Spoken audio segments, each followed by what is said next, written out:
Hello everyone, I am Sudhanshu Singh, SEBI certified research analyst. आज का ये वीडियो काफी इंपॉर्टेंट होने वाला है। रीजन बिहाइंड कि आज हम डिस्कस करने जा रहे हैं ब्रेकआउट आने के बाद 80% टाइम ट्रेडर फेल क्यों हो जाते हैं ब्रेकआउट अपॉर्चुनिटी को ग्रैब करने में। उसके पीछे का क्या रीजन है, क्या साइकोलॉजी होती है जो कि 80% टाइम ट्रेडर्स फेल हो जाते हैं और इससे कैसे बचा जा सकता है, डिटेल में समझेंगे। वीडियो में लास्ट तक बने रहेगा। ब्रेकआउट स्ट्रेटजीज को समझने के लिए मैंने कोल इंडिया का चार्ट लिया है as a illustration purpose, but इसे किसी भी चार्ट में अप्लाई कर सकते हैं, चाहे वो स्टॉक हो या इंडेक्स हो। अब यहां आप देखेंगे कोल इंडिया के चार्ट में तो ब्रेकआउट आया, रेंज को इसने ब्रेक किया और ब्रेक करने के बाद काफी तेजी से अपसाइड गया। लोगों की यहां पर एंट्री कराया, फिर अपर प्राइस रिजेक्शन लेके आया और जो वीक हैंड्स थे, अब जनरली जो छोटा ऐसे लेके चलते हैं, रिस्क कम लेते हैं, तो उन वीक हैंड्स को एग्जिट कराया और फिर सडन आप देखेंगे कि एक स्पाइक आई, करीबन 7% की अप मूव इस स्टॉक में हमें देखने को मिली। इस रेड कैंडल को हम निग्लेक्ट करेंगे। रीजन बिहाइंड कि आज मैं वीडियो शूट कर रहा हूं तो सैटरडे है और सैटरडे में डमी कैंडल्स का फॉर्मेशन हो जाता है, तो इसे हम निग्लेक्ट करेंगे। जब मार्केट ओपन होगी तो यह कैंडल ऑलरेडी इरेज हो जाएगी, तो अभी हम ग्रीन कैंडल तक ही इसे हम कंसीडर करेंगे। तो इस ग्रीन कैंडल तक आप देखेंगे तो एक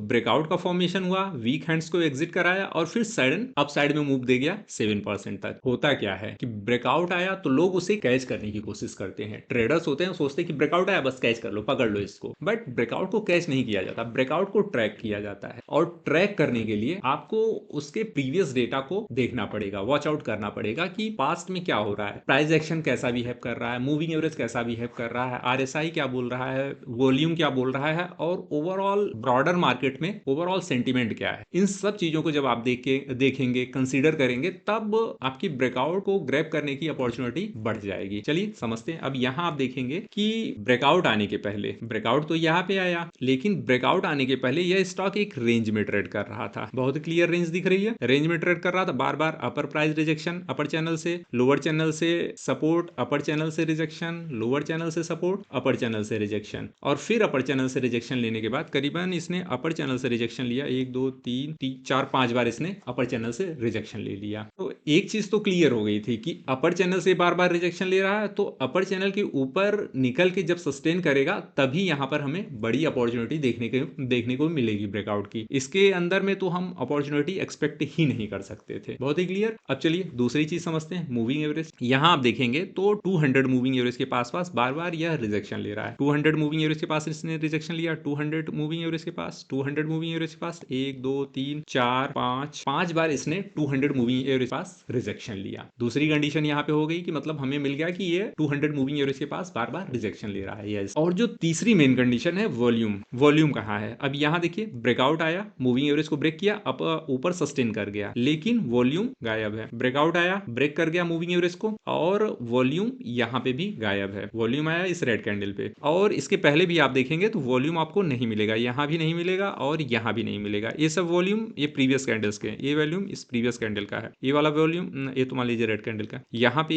इस कैंडल का ये वॉल्यूम मिलेगा। बट यहाँ पे इस 200 मूविंग एवरेज के ऊपर प्राइस एक्शन टिक नहीं पा रहा है। रीजन बिहाइंड की वॉल्यूम नहीं है। वॉल्यूम आ रहा है तो उसके प्रीवियस कैंडल में आ रहा है, फिर गायब हो जा रहा है अचानक से। तो इन चीजों की बहुत क्लियरिटी हो गई थी कि जब तक 200 मूविंग एवरेज के ऊपर ये सस्टेन नहीं कर जाता विद प्रॉपर वॉल्यूम, वॉल्यूम के साथ वॉल्यूम का कंफर्मेशन चाहिए, तब तक हम इसमें ब्रेकआउट एक्सपेक्ट नहीं कर सकते। अब जैसे यहाँ पे आप देखेंगे ब्रेकआउट आ गया, वॉल्यूम भी आ गया, बट ये अभी रेंज में है, तो रेंज में है तो इसे हम क्लियर ब्रेकआउट नहीं मानेंगे। मैं इसे क्लियर कर दे रहा हूं। यहाँ देखिए ब्रेकआउट आया, काफी तेजी से प्राइस एक्शन ऊपर गया, ब्रेकआउट आने के बाद ये यहाँ पे वॉल्यूम भी बढ़ के आया है, वॉल्यूम बढ़ के आया, बट इस रेंज को यह ब्रेक नहीं कर पाया था। ब्रेक नहीं कर पाया था तो मतलब अभी ब्रेकआउट आया नहीं है, ये प्री ब्रेकआउट स्ट्रक्चर है। मैंने इसे आप लोगों के साथ शेयर भी किया था, आप देख सकते हैं मेरे फ्री टेलीग्राम चैनल में। ये है कोल इंडिया का चार्ट, यहाँ देखिए, और 23 दिसंबर को मैंने यह शेयर किया था और यहाँ पर अपॉर्चुनिटी कैसी बन रही थी, upper price rejection, lower price support और फाइनली 200 मूविंग एवरेज को ब्रेक करके इसके ऊपर सस्टेन कर गया, बट ब्रेकआउट आया नहीं था, स्ट्रक्चर बना था। और यहां से मैंने एक्सपेक्ट किया था 459 तक यह स्टॉक जा सकता है, फिर ट्रेल करके इसे ले चलेंगे या फिर मैक्सिमम क्वांटिटी यहां से एग्जिट कर लेंगे। यही सेम कॉन्सेप्ट होता है मेरे हर एक ब्रेकआउट का। और आप देखेंगे अभी क्या हुआ इस चार्ट पर, अभी इस चार्ट में ब्रेकआउट आया और लेकिन सस्टेन नहीं कर पाया, अपर प्राइस रिजेक्शन लेके नीचे चला आया, बट हमारा ओवरऑल स्ट्रक्चर क्लियर था। हमने एसएल यहाँ पे लगाया था, इसके नीचे 387 के पास एसएल था, 401 के ऊपर एंट्री थी और फाइनल जो टारगेट निकल के आ रहे थे 435 के आ रहे थे इस स्टॉक में। ये जस्ट इलस्ट्रेशन पर्पज में आपको बता रहा हूँ, यहाँ कोई बाई सेल या होल्ड की रिकमेंडेशन मैं अभी आपको नहीं दे रहा। यहाँ जस्ट हम ब्रेकआउट को समझते हैं कि ब्रेकआउट आने के बाद अब इतनी बड़ी बड़ी अपॉर्चुनिटी आ जाती है, फिर भी लोग मिस कर देते हैं इस अपॉर्चुनिटीज को मार्केट में, तो उसे कैसे ग्रैब किया जाए, ओवरऑल यह कॉन्सेप्ट है इस वीडियो का। तो यहाँ पे तीन चीजें हम लोगों ने समझी कि ब्रेकआउट आने के पहले इस स्टॉक में हमें तीन चीजें नोटिस करनी थी। पहला कि मूविंग एवरेज के पास से बार बार रिजेक्शन ले रहा है, तो इसे हम नोट करेंगे। दूसरा वॉल्यूम कितना है, और तीसरा ओवरऑल मतलब स्ट्रक्चर क्या है। स्ट्रक्चर को जब तक ब्रेक नहीं करेगा तब तक हम बड़े ब्रेकआउट को एक्सपेक्ट नहीं कर सकते। तो ये तीन चीजें यहाँ पर जब एक साथ मिली कि वॉल्यूम भी आ गया, यहाँ पे वॉल्यूम भी आ गया, वॉल्यूम आने के बाद इसने 200 मूविंग एवरेज को भी ब्रेक कर दिया और ब्रेक करने के बाद इस स्ट्रक्चर को भी ब्रेक कर दिया, तो फाइनली ब्रेकआउट आ गया। और आप देखिए वीक हैंड्स को निकालने के लिए आया भी, तो हमारा एसएल थोड़ा सा बड़ा था तो इसलिए एसएल नहीं गया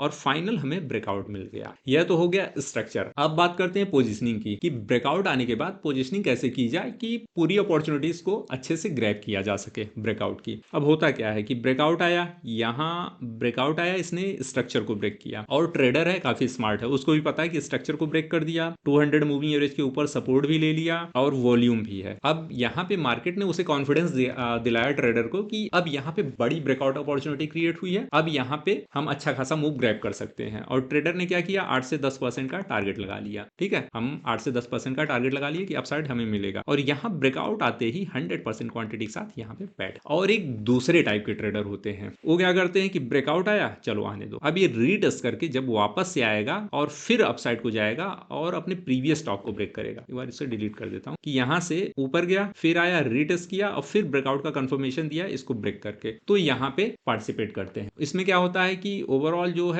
रिस्क कम हो जाता है। यहां से ये डायरेक्ट जो अपॉर्चुनिटी मिलती है और जो ये रीटेस्ट करके मिलती है, तो इसमें कंफर्मेशन हमें ज्यादा मिलता है। अब जैसे यहाँ पे हमें 8% का हमें टारगेट देखने को मिल सकता है, तो यहाँ पे 6% मिलेगा, बट चांसेस इसके ज्यादा होते हैं ट्रिगर करने के, तो इसलिए काफी ट्रेडर रीटेस्ट करने के बाद पार्टिसिपेट करते हैं। बट दिक्कत क्या है, अभी यहाँ पे जो लोग 100% क्वांटिटी के साथ यहाँ पे पार्टिसिपेट करने की कोशिश किए, अपर प्राइस रिजेक्शन लेने के बाद उनका एसएल ट्रिगर कराया और एग्जिट करा लिया। जिनकी पोजीशन मान लीजिए ऑप्शन में होगी, उनका तो 50% प्रीमियम यहाँ पे डीके हो गया होगा और फिर सडन स्पाइक आ गया स्टॉक में, वो तो ट्रैप हो गए। लेकिन जो दूसरे टाइप के ट्रेडर हैं उनको भी मैं बता दूं, एक स्टॉक में सेलेक्ट कर लेता हूं यहाँ से ये कोल इंडिया का है ना, दूसरा चार्ट में देख लेता हूँ, सेम एज ये HEG का चार्ट है, HEG का चार्ट है और सेम डे पे मैंने एक्सप्लोर किया था HEG। और यहाँ आप देखेंगे कि जो लोग सोचते हैं कि ब्रेकआउट आने के बाद ब्रेकआउट का कंफर्मेशन आएगा फिर हम पार्टिसिपेट करेंगे, तो उनके लिए अपॉर्चुनिटी ही मिस हो गई। यहाँ से डायरेक्ट मूव हमें अपसाइड में देखने को मिली। इस स्टॉक को सेम डे मैंने एक्सप्लोर किया था और एक्सपेक्टेशन थी कि यह 10% तक जाएगा, बट ओवरऑल मूव जो निकल के आई इस स्टॉक में 20% की निकल के आई, आप देख सकते हैं। लेकिन ये डायरेक्ट मूव थी। अब यहाँ पे दोनों तरह के ट्रेडर ट्रैप होते नजर आ रहे हैं। आपको इतना समझ आ गया होगा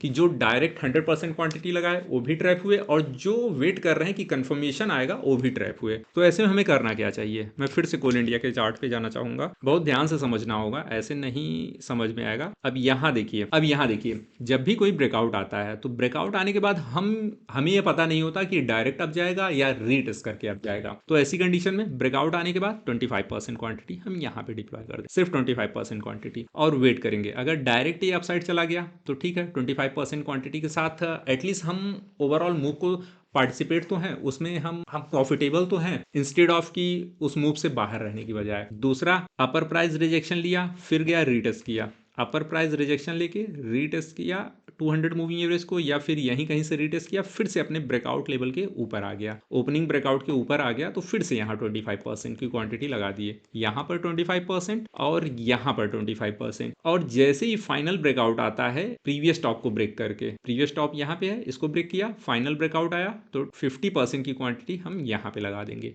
ओवरऑल पोजीशन हेज हो गई। अब चाहे ब्रेकआउट डायरेक्ट ऊपर जाए या फिर वापस से आए, रीटेस्ट करे, फिर ऊपर की तरफ निकले, तीनों कंडीशन में हमारी ओवरऑल पोजीशन हेज रहेगी ऐसे स्टॉक्स में, और जो चांसेस होते हैं विनिंग के वो बढ़ जाएंगे। और ओवरऑल चाहे आप मंथली चाहे ईयरली आप कैलकुलेट करेंगे कि हमारी जो ट्रेड है, ट्रेड का सक्सेस रेशियो क्या निकल के आया, तो कहीं ना कहीं आपका 10% 20% से बढ़ के 70-80% तक चला जाएगा अगर आप इस तरह की स्ट्रेटजीज को कंसीडर करते हैं। तो आज के वीडियो में इतना ही। यह एक इंट्रोडक्टरी वीडियो था। अगर आप इसे पसंद करते हैं तो इस सीरीज में मैं नेक्स्ट वीडियोस भी जल्दी ही अपडेट कर दूंगा। और अगर आप इसी तरीके के कंटेंट देखना चाहते हैं तो चैनल को सब्सक्राइब करना ना भूलिएगा। मिलते हैं नेक्स्ट वीडियो।